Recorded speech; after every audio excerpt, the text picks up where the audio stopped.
कहा जाता है कि भावुक होना, सुखद या दुखद अनुभवों को अपने वाणी में पिरोना, ये सारे बैक ऑफ द माइंड चलता रहता है। मेरे लिए यह दिन सम्मान समारोह से अधिक मैं इसे स्नेह समारोह समझती हूँ। यह स्नेह का समारोह है। आपने मेरे प्रति जो भाव व्यक्त किया है, उस प्रेम का समारोह है, यह उस आदर का समारोह है जो आपके हृदय में छिपा हुआ है। जब आप सभी बोल रहे थे और जब मैं कुछ आलेख यहाँ पर पढ़ रही थी, कल जब मेरे हाथ में ये पुस्तक आई थी, तो मैं नदी की तरह अंदर से बह रही थी, नदी की तरह अंदर से भर रही थी। सम्मान, आपने मेरे सम्मान में जो कहा है उतनी बड़ी मैं नहीं हूं। आपने मुझे बड़ा बना दिया है, आपके कारण मैं बड़ी हुई हूं। आपका स्नेह, आपका प्रेम और मेरे प्रति आपकी भावना उससे भी बहुत बहुत बहुत बड़ी है।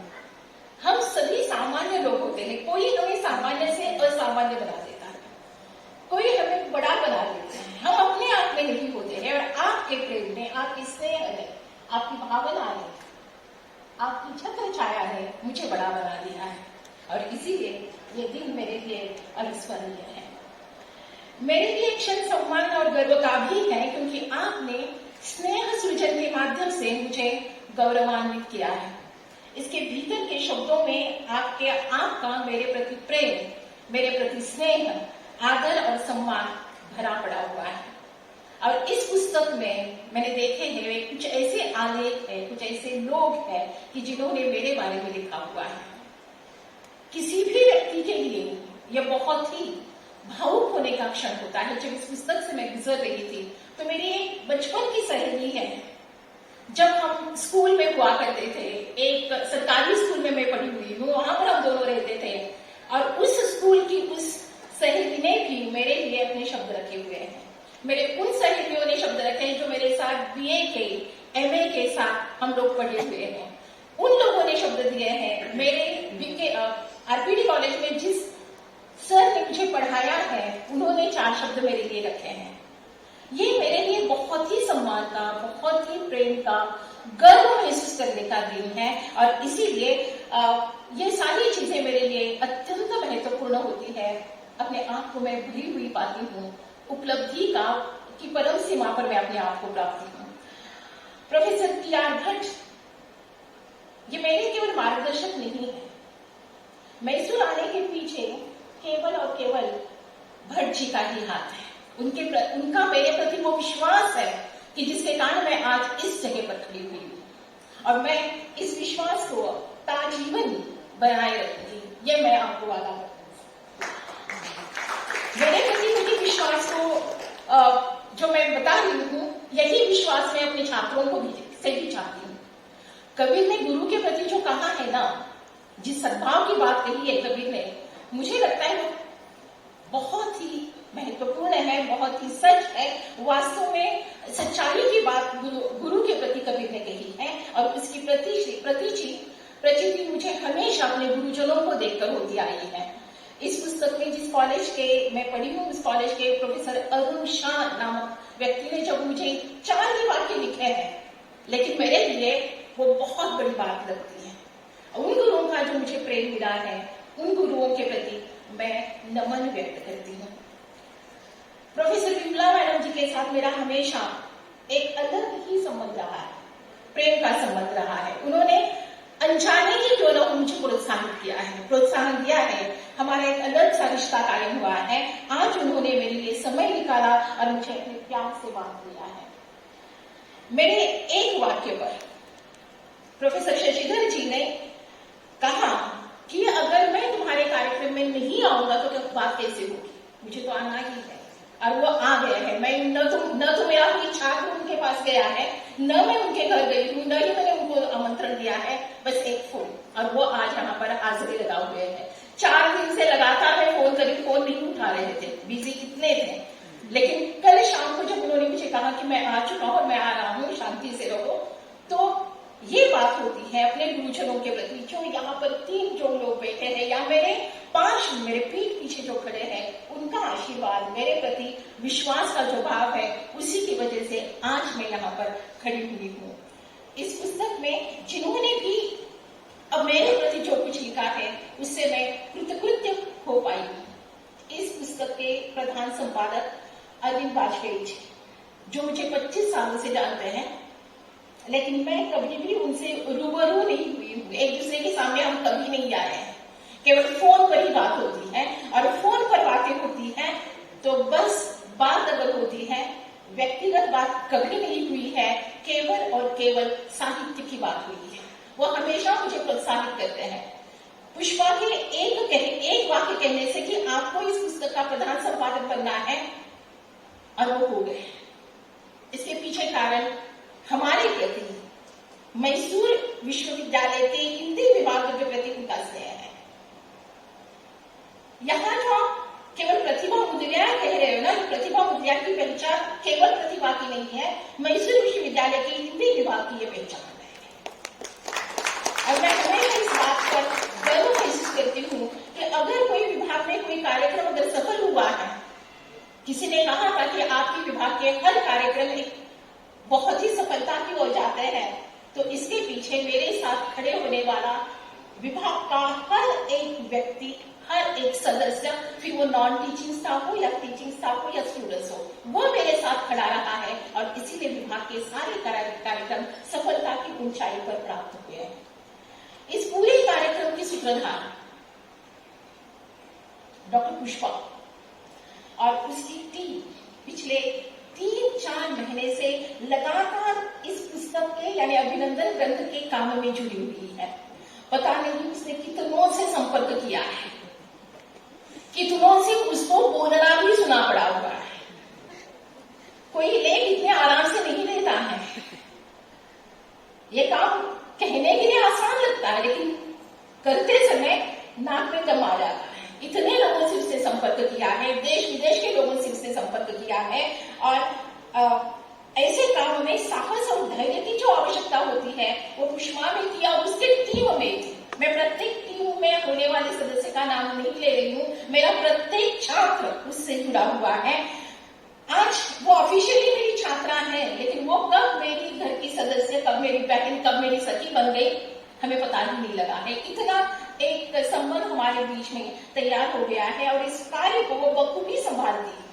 जब वो अपने विद्यालय के जब कार्यक्रम करती है तो हजारों स्टूडेंट्स उसके कार्यक्रम में आते हैं, और तब जाकर वो इस प्रकार का, यानी उसमें जो एक लीडरशिप की जो बात है, ये लीडरशिप के कारण ही आज इस कार्यक्रम को वो कर पाई है, सफलता की ओर ले जो उन्होंने व्यक्त किया है, उस स्नेह को मैं पूरे दिल के साथ, पूरे प्रेम के साथ स्वीकारती हूँ। 22 जुलाई 1999 मैंने मैसूर विश्वविद्यालय के हिंदी विभाग को बतौर रीडर के रूप में ज्वाइन किया था। उस समय एसोसिएट प्रोफेसर नहीं था शब्द, रीडर ये शब्द हुआ करता था, तो बतौर रीडर के रूप में मैंने ज्वाइन किया। और उसके पहले मैं 14 साल बीके कॉलेज में बेलगाम में पढ़ाया करती थी। 99 से लेकर अब तक लगभग 23 साल तक मैंने अपना यहाँ जो सफर किया है, वो सफर अत्यंत सुखद, अत्यंत सफल और गर्व करने लायक रहा है। मुझे मेरा ये सौभाग्य रहा है कि मेरे जीवन में मुझे बहुत अच्छे लोग मिले हैं। I am really fortunate, blessed कि मुझे लोग अच्छे मिले, मुझे सहेलियां अच्छी मिली, मुझे व्यक्ति अच्छे मिले, मुझे छात्र अच्छे मिले, जिसके कारण मैं अपने आप को सौभाग्यशाली मानती हूँ। मुझे संस्कार देने वाले माता पिता मिले, मार्गदर्शन करने वाले गुरु मिले, गढ़ने वाला, मार्गदर्शन करने वाला गुरु होना ही चाहिए, और वो गुरु मुझे मिला है। वो गुरु मेरे पहले पिता है, इन्होंने मुझे मार्गदर्शन किया। क्या होना है मुझे जीवन में, वो अपने संभाषणों के द्वारा करते थे। एक संवाद स्थापित जब हमारे पास होता था मेरे और मेरे पिताजी के बीच, तब मुझे मालूम होता था कि वो क्या कहना चाहते हैं। और उसके बाद मुझे जीवन के इस सफर में जो गुरु मिले, उन्होंने मुझ पर विश्वास रखा, मुझे मेरा मार्गदर्शन किया है, मुझे अच्छे दोस्त भी मिले हैं, और एक सपोर्ट सिस्टम के रूप में मेरे पास में खड़ा हुआ मेरा पूरा परिवार है, जिनके कारण आज अगर ये प्रतिभा है तो प्रतिभा है। कहते हैं ना कि लोग मिलते गए और कारवां बनता गया। मेरे साथ कुछ ऐसा ही हुआ है। लोग मुझे मिलते गए और अच्छे लोग मिलते गए।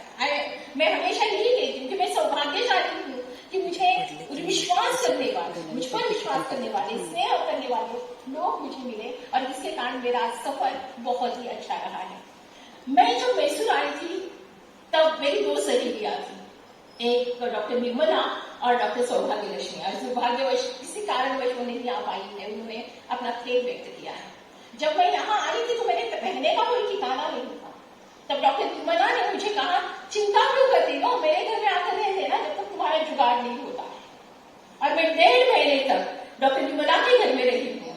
उसका वह स्नेह, उसका वह ऋण आज भी मेरे ऊपर है और उस ऋण को मैं कभी भी चुका नहीं सकती। शशिधर जी वे दूसरे व्यक्ति हैं जिससे मेरा पुराना परिचय 1984 में बतौर एक शिक्षक के रूप में हुआ है। ये मेरे टीचर रह चुके हैं, मुझे पढ़ाते थे और आज भी वे यहाँ उपस्थित हैं। और उनके कारण मैसूर में मेरी जो लैंग्वेज बैरियर थी वो खत्म हो गई थी। उनकी एक छोटी सी गाड़ी थी, उस गाड़ी पर मुझे बिठा लेते थे और राजस्थान के ऑफिस के चक्कर लगाना या क्योंकि कन्नड़ आती ही नहीं थी, मुझे बैरियर था और कन्नड़ आती नहीं, तो मेरे साथ कोई ना हो ना, तो 84 यानी 15 साल पुराना एक टीचर मुझे अपने स्कूटर पर बिठाकर रजिस्ट्रार ऑफिस के चक्कर लगाता था, लगाने के लिए मेरे साथ आता था। इतना ही नहीं, ग्लॉसरीज की दुकानें कहाँ है इसके पता भी बताने वाले सर थे, जिनके कारण मेरा जो लैंग्वेज बैरियर था या मैसूर का जो अजनबीपन था, वो अजनबीपन जो है दूर होने के पीछे शशिधर जी का बहुत बहुत योगदान रहा है। आज भी मुझे कोई मार्गदर्शन चाहिए होता है, वो फिर अकादमिक रूप में हो या किसी अन्य चीज में हो, तो मैं आज भी बड़े ही मुक्त होकर उनको फोन कर लेती हूँ, तब मुझे बताते कि ऐसा ऐसा करना है। ये मेरे लिए मैं कहीं मिला कि मुझे मार्गदर्शन करने वाले जो लोग मिले हैं वो बहुत अच्छे रहे हैं। ऐसा नहीं है कि मेरे शशिधर जी के भी झगड़े भी काफी हुए हैं, लेकिन उनके पीछे भी एक ऐसा भाव था कि जिसमें सम्मान का भाव था। हम कभी किसी के दुश्मन नहीं बने, ये सबसे बड़ी बात। और इस वजह से हम लोग आज भी एक मंच शेयर कर लेते हैं। मैं मैसूर में आकर बहुत अधिक दोस्त नहीं बना पाई। सबसे बड़ा कारण था, एक तो मेरी व्यस्तताएं थी और दूसरे थी भाषा की समस्या, इसलिए मैं सोशलाइज नहीं हो पाती थी। कन्नड़ फिल्म नहीं देख पाती थी, कन्नड़ ड्रामे में नहीं देख पाती थी, कन्नड़ पुस्तकें में नहीं पढ़ पाती थी, न मैं कन्नड़ लोगों से बात कर पाती थी। क्योंकि एक पद पर होने के बाद अगर मैं किसी को बोलते बोलते कन्नड़ में किसी का अपमान अगर मैं कर दूं तो उससे बुरा काम नहीं हो सकता। तो मैंने अपने आप को दूरियां बनाकर रखी थी। लेकिन मेरी अकादमिक यात्रा के मेरे पार्श्व में रहकर मेरे साथ जुड़े वे सभी मेरी अकादमिक यात्रा के वे साथी हैं जो दोस्त और पारिवारिक रिश्तों से भी बढ़कर है। मेरे मैसूर की यात्रा में मेरे साथ वो लोग आए जिनके साथ मेरा आज जो रिश्ता कायम हुआ है, मेरे पार्श्व में रहकर जिन्होंने मुझे मेरा साथ दिया है, वे पारिवारिक रिश्तों से भी बढ़कर है, दोस्तों से भी बढ़कर है।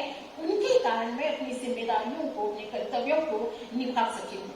हिंदी का एक परिवार बना पाई हूँ जो मेरे सामने आज है। ये हिंदी का परिवार है जो मैसूर की हिंदी परिवार की शान के रूप में देखा जा सकता है।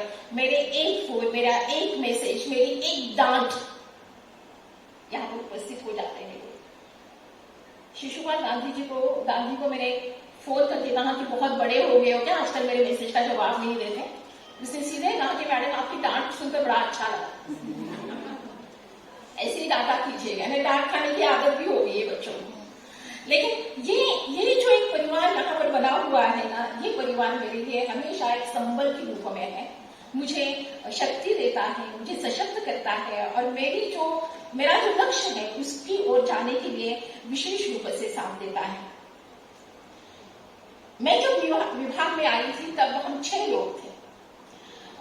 जमकर क्लास लेना और फिर किसी न किसी विषय पर चर्चा करना हमारा मुख्य काम था। और उस समय हमारे साथ थे doctor Ram Prakash, doctor Hegde, doctor Tippeswamy, doctor Shashidhar और कुसुम गीता मैडम के साथ मेरा उतना संबंध नहीं रहा। मुझे लगता है मैं आई और वो रिटायर्ड हो चुकी थी।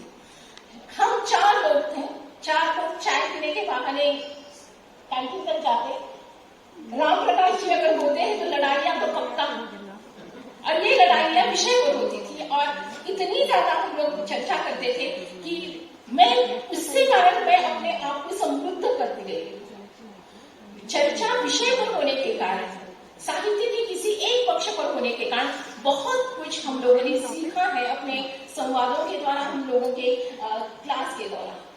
मोहन सिंह ने कहा कि मैंने नया सप्तक पढ़ाया। वास्तव में मुझे कविता पढ़ाना बड़ा अच्छा लगता है, फिर वो सूरदास हो, कामायनी हो, मीरा हो, कवि हो, मैं खुद पढ़ाते पढ़ाते उसमें डूब जाती हूँ।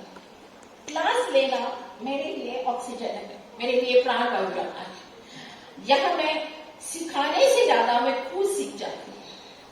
ये सीखने की अपनी एक प्रक्रिया है कि जब आप पढ़ाते हो तब बच्चों को समझ नहीं लगती, चले तो पढ़ाने लगते हैं तो पता लगता है कि कामायनी क्या है, तब पता लगता है कि सूरदास क्या है। जब हम पढ़ाने लगते हैं, पढ़ते समय नहीं पता लगता है।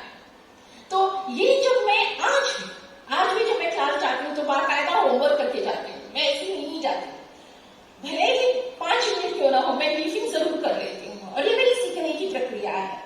विश्वविद्यालय में पढ़ाने और कॉलेज में पढ़ाने में बहुत अंतर होता है, ये मैंने देखा है। क्योंकि कॉलेज में मैंने 15 साल पढ़ाया है और विश्वविद्यालय में मैंने 30 साल पढ़ाया है। इसमें बहुत डिफरेंस है, और जिससे मुझे अकादमिक कार्य के लिए एक नई दिशा मिली। मैसूर में पीजी में पढ़ाने का एक अलग तरीका होता है, एक अलग उसका रूप होता है, जिसके कारण मैं अपने आप को और भी मांझती गई हूँ। चाहे पेपर प्रेजेंट करना हो या विषय पर बोलना हो, मुझे हमेशा से अच्छा लगा था। और उसका एक कारण था कि उस बहाने मैं कुछ नया पढ़ सकती थी, मैं कुछ नया सुन सकती थी। आज हम चारों यानी मैं, शशिधर जी, राम प्रकाश और हेगड़े, हम चारों अक्सर विषय केंद्रित चर्चा करते थे, और इसमें कभी कभी कृपे स्वामी जी भी आ जाते थे।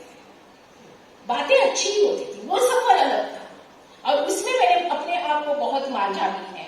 और इसीलिए चाहे वो साहित्यिक माहौल या अकादमिक माहौल हो, एक नया माहौल वहां पर मुझे मिला, और जिसके कारण मैंने अपने आप को गढ़ा है। इस सफर में KSOU हो, CIL हो, केंद्रीय हिंदी संस्थान हो या RIE हो, ये ऐसे 4 संस्थान हैं मैसूर में कि जिनके कारण मेरे अकादमिक या शोध अनुसंधान के जो क्षेत्र है इतने खुलते गए हैं कि मैं जिस कंफर्ट जोन में थी, उस कंफर्ट जोन से बाहर आकर काम करने लगी थी, और जिसके कारण मेरे व्यक्तित्व में एक नए पहलू जो है जुड़ते गए, जिसके कारण मैं अपना अकादमिक कार्य करना शुरू कर रही थी। मेरा ऐसा मानना है कि हम कभी परफेक्ट नहीं होते। जिस दिन हमें लगता है कि हम परफेक्ट हो गए हैं, तो दूसरा कोई और होता है कि जो आपका रिकॉर्ड तोड़ देता है। परफेक्शन इज ए इल्यूजन, ये एक आभास है। परफेक्ट कभी कभी हम खुद अपने रिकॉर्ड तोड़ देते हैं, यानी आपने जो रिकॉर्ड रचा था वो परफेक्शन कहाँ गया? वो परफेक्शन तो खत्म हो गया ना। It's a illusion that we have to learn. Learning is a process. ये प्रोसेस जो है करना ही चाहिए। इसलिए मुझे सीखने की प्रक्रिया में मैं विश्वास रखती हूँ, और मैं कभी भी सीखने से कतराती नहीं हूँ। जो नहीं जानती उसे जानना मेरे लिए अच्छा होता है, क्योंकि मैं उससे आत्मनिर्भर हो जाती हूँ। कोविड का समय हमने गुजारा है 2 साल। ऑनलाइन क्लासेस, कभी सोचा था क्या हम लोगों ने ऑनलाइन क्लासेस लेनी पड़ेगी? किसने सिखाया हमको ऑनलाइन क्लासेस लेना? किसी पीसी ने बताया? कोई हमें कोई ओरिएंटेशन प्रोग्राम किया क्या? नहीं। हमारे स्टूडेंट्स ने हमें बताया कि मैडम ऑनलाइन क्लासेस ऐसे लेते हैं। सचिन नामक एक लड़का था हमारी क्लास में, वो कहता था कि मैडम मैं लिंक भेज देता हूँ, आप उस लिंक पर जाइएगा, फिर मैं सबको जोड़ता जाता हूँ, आप क्लास लेना शुरू कर दीजिए। किसने सिखाया हमको? सिखाने वाले हमारे बच्चे। हम अपने आप को गुरु कहलाते, टीचर कहलाते, सिखा कौन रहा था? स्टूडेंट सिखा रहा था। सीखने की प्रक्रिया जो है कभी खत्म नहीं होती है, और ये खत्म नहीं होनी चाहिए। मैं ये समझती हूँ कि सीखने से सब आता है, बस सीखने की देरी होनी चाहिए, और सीखने की कोई उम्र नहीं होती है। अच्छा टीचर मेरी दृष्टि से वही होता है जो एक अच्छा लर्नर है। पढ़ने पढ़ाने लेकर मैं हमेशा गंभीर रही हूँ, और ये गंभीरता मुझे लगता है कि हर किसी में होनी आवश्यक है। ये मेरी आदत है कि मैं पंक्चुअल हूँ, होना चाहिए लगता है मुझे। अगर मैं 5 मिनट में भी अगर देर हो जाती तो मैं पसीना पसीना हो जाती हूँ। क्यों आज मुझे देर क्यों हो गई? ऐसा नहीं होना चाहिए। मुझे देखकर तो बाकी नहीं कहेंगे ना। तो मुझे 5 मिनट की भी देरी पसंद नहीं है। ये पंक्चुअलिटी मुझे अपने पापा की तरफ से मिली है, मेरे मम्मा की तरफ से मिली हुई है, जो आज भी मेरे रग रग में बसी हुई है।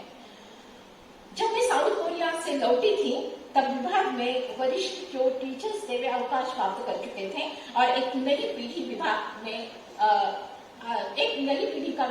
विभाग में आगमन हो चुका था। उसमें थी डॉक्टर वासंती, डॉक्टर रेखा और अश्विनी।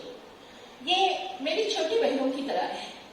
उन्होंने हमेशा मेरा साथ दिया है, मेरी हर बात को उन्होंने सकारात्मक रूप में लिया है। हमने एक टीम बनकर काम किया है। कभी तो विभाग में मेरा समय बहुत अच्छे से और क्रिएटिवली, कंस्ट्रक्टिवली बीता है।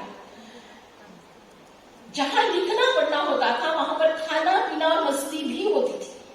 आज भी कभी किसी को लगा कि चाय की तरफ आइए कि चलो चाय पी लेकर जाते हैं, या कभी किसी को लगता है कि चलो आज कुछ मंगवाते हैं तो मंगवा लेते हैं। कभी किसी बात पर हंसना है तो हंसा लेते थे। और उस समय अगर शशिधर जी का मूड अगर अच्छा हो तो वारे नारी, क्योंकि हंसने हंसाने का काम भी वो बड़ी अच्छी परिस्थिति है। अभी की एक क्षण की घटना, उनकी विनोद वृत्ति की बात मैं कह रही थी। अभी जब मोहन सिंह ने कहा कि वो वाणी के डिक्टेटर है तो वो मुझे पूछ ले ये वाणी कौन है, पूछ ले। ये इनकी विनोद वृत्ति है जिसके कारण हमारे डिपार्टमेंट में हमेशा हंसी मजाक का माहौल रहा था और वातावरण हल्का होता था। भी हम कभी भी कितने भी गंभीर क्यों ना हो, बहुत अच्छे दिन थे। यह सब अब मैं अपने जीवन की दूसरी पारी में बहुत मिस करूंगी। ये सभी वे यादें हैं मेरे लिए जो बहुत ही मूल्यवान है और हमेशा मेरे दिल में अपना स्थान कायम करती रहेगी। विभाग मेरा दूसरा घर था। यहाँ आकर मैंने एक परिवार बना लिया था। भले ही मैं इसके बाद विभाग में ना रहूं, फिर भी मैं आप सबसे जुड़ी रहूंगी। सोशल मीडिया तो यही है, ये देन है हमारे लिए कि आज हम पता नहीं कितने पुराने दोस्तों से मिल जाते हैं, जुड़ जाते हैं। उससे मैं आप लोगों को, क्योंकि 21वीं सदी ने हमें अपनी मुट्ठी में बंद करने, दुनिया को मुट्ठी में बंद करने का मौका दिया है। और इस वजह से कोई भी कितना भी पुराना छात्र क्यों न हो आज मुझसे जुड़ा हुआ है। वैसे सेवानिवृत्त होने से मेरे जीवन में सच कहती हूँ कोई फर्क नहीं आया है, कोई फर्क नहीं आया है। कारण, इसके पीछे कारण I should thank Covid. Covid ने हमारी जीवन शैली ही बदल दी। मैं कहा करती थी सबको कि सेवानिवृत्त होना क्या होता है, ये मुझे कोविड ने सिखा दिया है। क्योंकि हमारी जीवन शैली ही बदलती है। ऑनलाइन व्याख्यानों में आज भी मैं व्यस्त हूँ। व्यस्तताओं के कारण जो मैं नहीं पढ़ पा रही थी, मैं आज भी पढ़ना चाहती हूँ। मैडम से मैंने एक बार बात की थी तो मैंने पूछा उनको आजकल आप क्या कर रही थी। उन्होंने मुझे कहा कि मैं आजकल सीने एक्ट्रेस की आत्मकथाएं पढ़ रही हूँ। मैंने कहा कि यार मैंने तो ये पढ़ाई नहीं ना अब तक, और आज मुझे वो सब पढ़ना है जो मैं नहीं पढ़ पा रही थी, जो मेरे हाथ से चूक गया था, वो आज मुझे पढ़ना है। जो मैं नहीं कर पा रही थी, व्यस्तताओं के काम नहीं कर पा रही थी, वो सब आज मुझे करना है। और भटसर आज भी मुझे व्हाट्सएप पर संस्मरण लिखकर भेजते हैं। मुझे अच्छा लगता है कि लेखनी की कोई उम्र नहीं है, कोई भी लिख सकता है, बस आपका अधिक गहन और गंभीर होना चाहिए। मेरे पिताजी ने अपनी उम्र के 70 साल में लिखना शुरू कर दिया। वे विनोदी कहानियां मराठी में लिखा करते थे। तो अगर कोई 70 साल में लिख देता है, 78 में कोई व्हाट्सएप पर मुझे संस्मरण लिखकर भेजता है, तो हम क्यों नहीं कर सकते हैं? हमें करना है और ये मेरे लिए ऊर्जा देता है। कहते हैं ना, सभी कहते हैं कि लाइफ स्टार्ट्स एट 42, नहीं, लाइफ स्टार्ट्स एट 62। Yes. मैं ये मानती हूँ, क्योंकि जो कुछ अब तक नहीं कर पाई हूँ, जो कुछ मुझे करना था, वो अब मैं करूंगी। I don't have any regrets, I don't have any complaints to my life. मैं बहुत खुश हूँ और अपने काम से और अपने जीवन से। मेरी माँ हमेशा कहा करती थी, बेड़ा बैठो मेरे बच्चे हैं और मेरी शान मेरी बच्ची है। मुझे पता है अगर आज मेरी माँ इस क्षण की साक्षी होती और मेरे पिता मेरे पीछे खड़े होते तो उनके जैसा खुश, उनके जैसा प्रसन्न और कोई नहीं। I miss that. मेरे जीवन के सफर में बिना किसी आशा अपेक्षा के साथ खड़े होने वालों में कई व्यक्ति हैं जिनमें विभाग का हर सदस्य जुड़ा हुआ है। वे सभी विद्यार्थी हैं, लेकिन वे लोग भी हैं जो मेरे व्यक्तिगत जीवन में भी मेरे साथ रहे हैं। मैं जब प्रोफेसर्स क्वार्टर्स में रहती थी तो बहुत विशाल क्वार्टर्स पीते, बड़ा मुश्किल होता था मुझे अकेले रहना, क्योंकि पिताजी की तबीयत नहीं ठीक रहा करती थी तो माँ वहीं पर थी। अकेले रहना मुश्किल होता था, लेकिन डॉक्टर शशिधर जी, वासंती, शकुंतला, नामदेव गौड़ा, ये वो लोग हैं कि जो रोज मेरे घर की हाजिरी लगा करते थे।